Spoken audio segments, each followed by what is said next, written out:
आप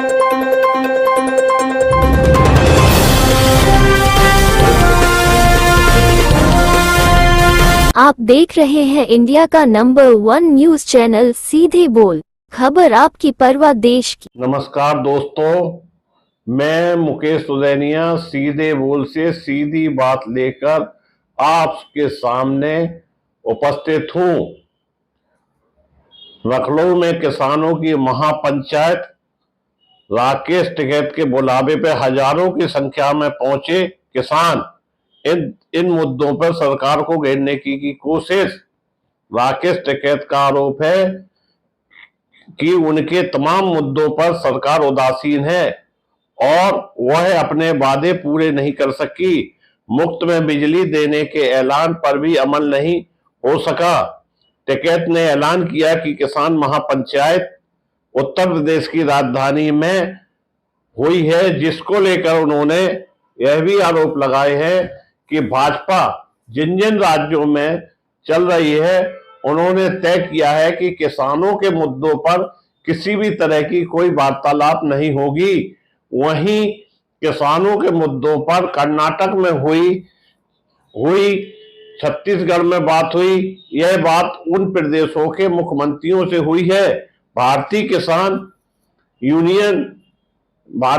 यूनियन के राष्ट्रीय प्रवक्ता राकेश टिकैत ने कहा कि 22 जनवरी 2021 के बाद हमारी भारत सरकार और उत्तर प्रदेश सरकार से किसी तरह से कोई बातचीत नहीं हुई है।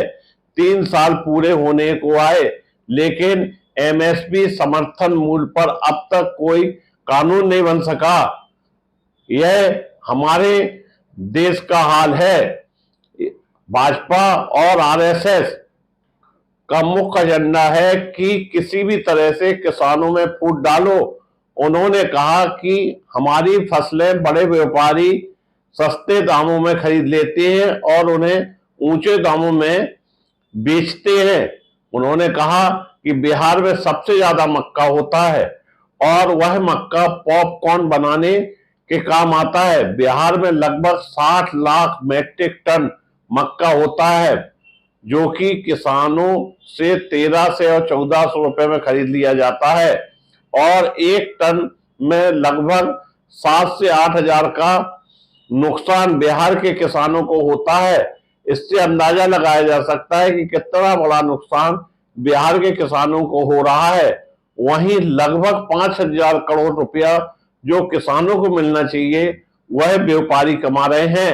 राकेश टिकैत ने कहा कि इसीलिए बिहार में किसानी लगभग बंद सी हो गई है और वहां की मंडी भी बंद है। इसलिए या तो वहां का मजदूर दूसरे प्रांतों में मजदूरी कर रहा है या पढ़ लिख कर वह बाहर निकल गया है। हमारे देश के प्रधानमंत्री अमेरिका गए और वहां के किसानों का जो सेव पर टैक्स लगता था वह कम कराए।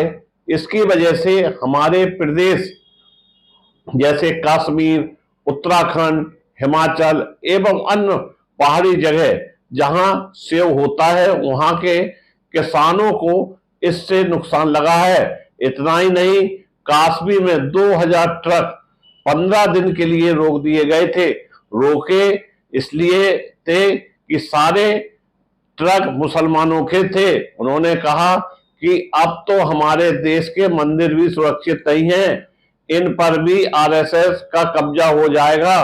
मंदिरों को खतरा मुसलमानों से नहीं, संघ से है। उन्होंने कहा कि अब किसानों को मीटिंग मंदिरों में लगाना पड़ेगी, नहीं तो यह आपके मंदिर भी खींच लेंगे। इसलिए हमको एक होकर वैचारिक आंदोलन करने की जरूरत होगी और एक क्रांति लाना पड़ेगी। इसके लिए अपने ट्रैक्टर तैयार रखो। उन्होंने यह भी कहा कि 10 साल पुराना ट्रैक्टर एनसीआर में बंद कर दिया गया, सारे डीजल वाहनों पर पाबंदी लगा दी गई। ऐसा कौन सा किसान है जो 10 साल में ट्रैक्टर बदल ले? ऐसी परिस्थितियों में हमें सरकार से लड़ना होगा। राकेश टिकैत ने यह संबोधन लखनऊ के इको गार्डन में हुए विशाल महापंचायत के दौरान कहे। उन्होंने कहा कि लखनऊ में एयरपोर्ट जहां बना है वहां किसानों की जमीन अधिग्रहण की गई।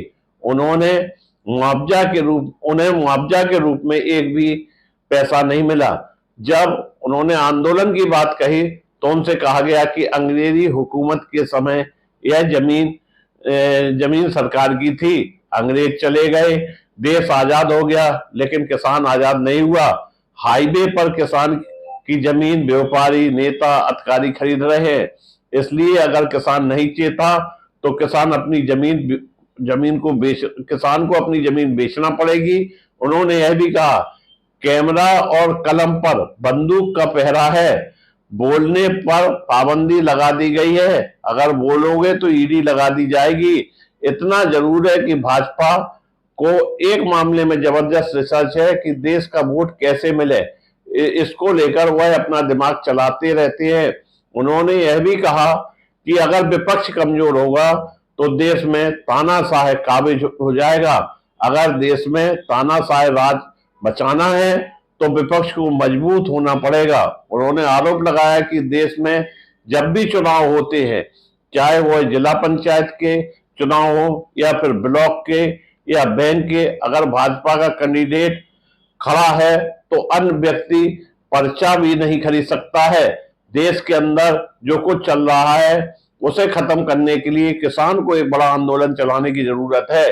किसान किसी भी चुनाव का विरोध नहीं करता, और अगर विरोध नहीं करना सीखेंगे तो घर के बेडरूम में पड़े रहेंगे, तो फिर अभी तक झेला है, इससे ज्यादा भी उन्हें झेलना पड़ेगा।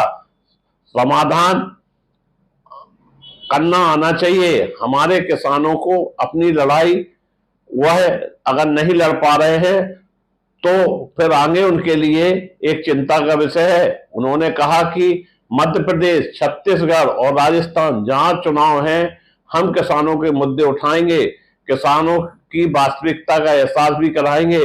उन्होंने यह भी कहा कि उत्तर प्रदेश में जब चुनाव हो रहे थे तो भाजपा सरकार ने एक घोषणा पत्र दिया था और जिसमें कहा था कि किसानों को बिजली फ्री मिलेगी।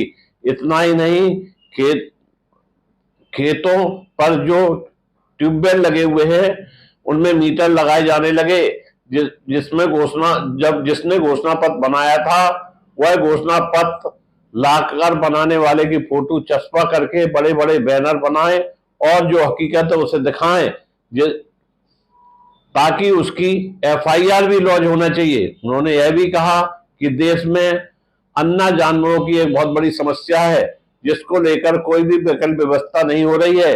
उन्होंने योगी सरकार पर कटाक्ष करते हुए कहा कि योगी सरकार ने एक फरमान जारी किया था कि किसान अपने जानवर थाने लेकर चले जाएं और ना सुने तो वहीं छोड़ दें। अगर किसानों को बचना है तो एक बड़ा संघर्ष करना होगा। बहुत बहुत धन्यवाद, बहुत बहुत धन्यवाद।